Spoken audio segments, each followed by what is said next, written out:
Hello friends, मैं बबीता।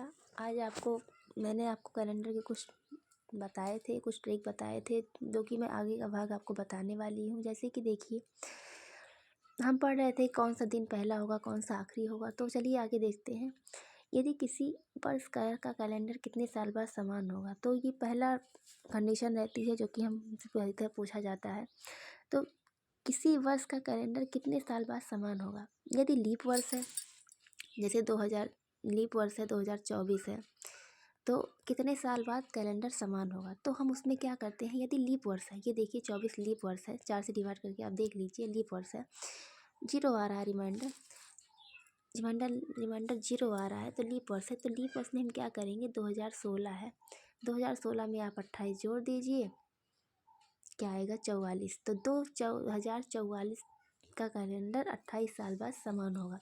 यदि leap वर्ष है तो उसमें जोड़ने पर लीप वर्ष ही आना चाहिए। 2000 जैसे कि 16 लीप वर्ष है, तो उसमें 28 साल बाद देखिए 2044 ही आएगा। 44 क्या होता है, लीप वर्ष होता है। लीप वर्ष के 2 वर्ष बाद, जैसे कि देखिए 2016 है, लीप वर्ष के 2 वर्ष बाद 2 जोड़िए, 2018 आएगा। तो कह रहा है कि लीप वर्ष के 2 वर्ष बाद कैलेंडर किसके समान होगा। तो देखिए, लीप वर्ष के 2 वर्ष बाद में 11 जोड़ेंगे तब कैलेंडर समान होगा।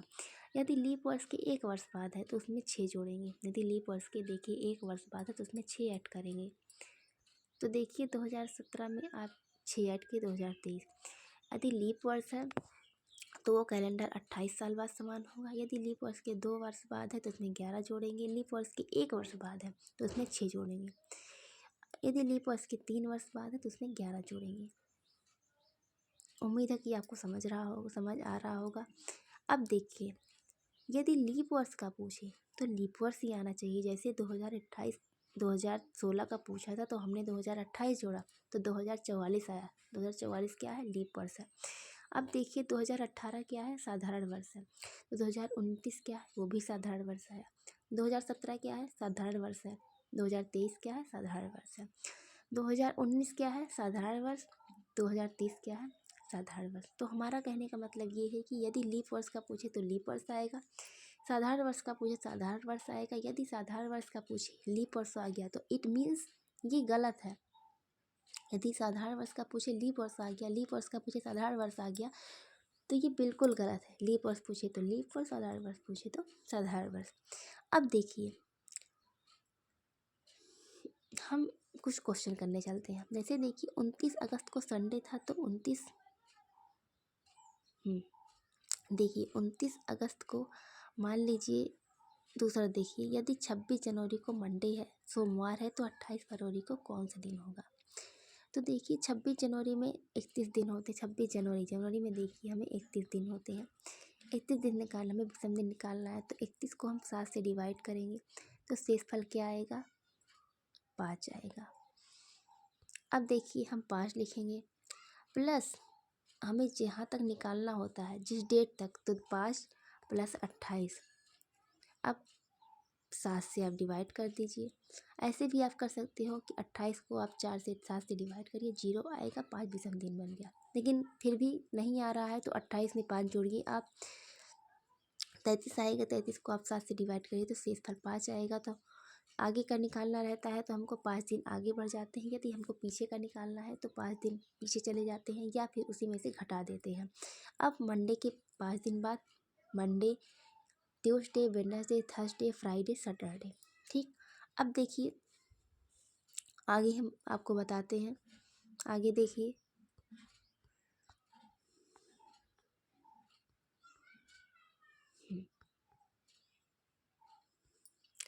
1 जनवरी 1900 को कौन सा दिन था। तो यही हम जो आपको 100, 200, 300, 400 आपको बताए थे। तो उम्मीद है आपको याद होगा। अगर नहीं याद है तो आप याद कर लीजिएगा।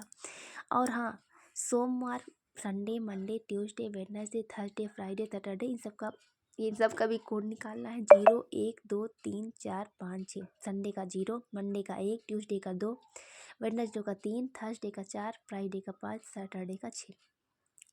1 जनवरी 1900 को कौन सा दिन था। तो देखिए 1900 में से हम 1 माइनस करते हैं तो 1899 आएगा, क्योंकि हमें 1900 का निकालना है, इसीलिए हम इसमें एक माइनस करते हैं। तो 1899। अब देखिए हम इसको पार्ट में डिवाइड करते हैं। 1899 को हम तोड़ देंगे तो क्या आएगा, 1600 प्लस 300 प्लस 200 प्लस 99, इतना आ गया। 1600 प्लस 200 प्लस 99, इतना हम अगर जोड़ेंगे तो 1899 आएगा। इसको छोटे छोटे पार्ट में तोड़ना रहता है। अब देखिए 1600 का कोड क्या बताए थे, 1600 शताब्दी वर्ष से 4 से डिवाइड करिए आप, 0 आएगा। 200 का हम आपको क्या बताए थे, 3 आएगा। 99 में आप लीप वर्ष निकालिए। 99 तो साधारण वर्ष है, 99 हम लिखेंगे ही, प्लस 99 में जितने लीप वर्ष है, 99 लीप वर्ष निकालने के लिए हमने आपको बताया था कि 4 से डिवाइड करते हैं। अब देखिए 4 से डिवाइड कर दीजिए, नहीं आ रहा है मैं आपको बता देती हूँ। 4 दूनी 8, 4 चौक 16, रिमाइंडर कितना बचा, 3। हमें इससे मतलब नहीं है, हमें इससे मतलब है भागफल से। अब देखिए 24 आया, 99 प्लस 24 कितना आया, 99 प्लस 24 123, प्लस ये जोड़िए 126 आ गया। हमने ये 0 प्लस 126 आया, हम डिवाइड करेंगे तो 1 दिन आएगा। ठीक, अब देखिए एक किसका कोड होता है, मंडे, तो इसीलिए हमारा मंडे आ गया। अभी फ़िलहाल आपको दिक्कत होगी, बस आप जैसे जैसे करते जाओगे, आप लगातार प्रैक्टिस करोगे तो आपको चीज़ें आसान लगने लगेंगी। अब देखिए नेक्स्ट एग्जाम्पल, जनवरी 2000 को कौन सा दिन था। ठीक, अब देखिए जनवरी 2000 को कौन सा दिन था, 1 जनवरी 2000 को कौन सा दिन था। 1600 प्लस 300 प्लस 99, आपको पता है 1600 में 0 आएगा, ये देखिए 300 में 1 आएगा, 99 प्लस 124, 124 प्लस ये कितना आ गया, शेषफल 5 आ गया। अब देखिए हम 5 दिन आगे बढ़ जाए, 5 दिन कितना होता है, शुक्रवार, तो शुक्रवार आ गया। अब देखिए इसके लिए जब लीप वर्ष काउंट करते हैं तो क्वेश्चन में दिया रहता है, वही ईयर लेते हैं। जैसे देखिए नेक्स्ट 2199, 1 जनवरी 2200 आ गया। अब देखिए 2200 को हमें निकालना था, तो 2000 प्लस 100 प्लस इतना लिखेंगे, 2000 में वैसे ही 0 आएगा। 599 प्लस 24, 5 प्लस 5 प्लस 99 प्लस 24 आप जोड़ेंगे तो कितना आएगा, 129। 129 को आप 7 से डिवाइड करिए तो 3 आएगा। जब 3 आएगा, 3 किसका कोड होता है, वेडनेसडे। अब चलिए नेक्स्ट,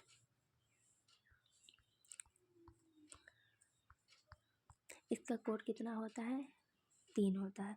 तो आपको अगर दिक्कत हो रही हो तो कोई बात नहीं, स्टार्टिंग में दिक्कत होती है, लेकिन जैसे जैसे हम लगातार, मुझे भी बहुत दिक्कत हुई थी, लेकिन जैसे जैसे हमने प्रैक्टिस करते गए तो हमें अब इंटरेस्ट लगती है। जो चीज़ें हमें नहीं आती है बोरिंग लगती है, जब हमें आने लगती है तो हमें चीज़ें इंटरेस्ट लगने लगती है। जैसे जैसे हम करते जाएंगे हमें चीज़ें आसान दिखती जाएंगी, और अगर हमें पढ़ाई में इंटरेस्ट है तो जल्दी से समझ में आ जाएगी, हमें मज़ा आएगा। तो आप देखिएगा, नहीं आएगा तो मैं आपको बताऊंगी। अभी इसमें बहुत से कंडीशन होती है, पहला था, ये दूसरा है। अभी आपको मुझे और भी बतानी, छोटी वीडियो में आपको बताती रहूँगी। चलिए पढ़िएगा, थैंक यू।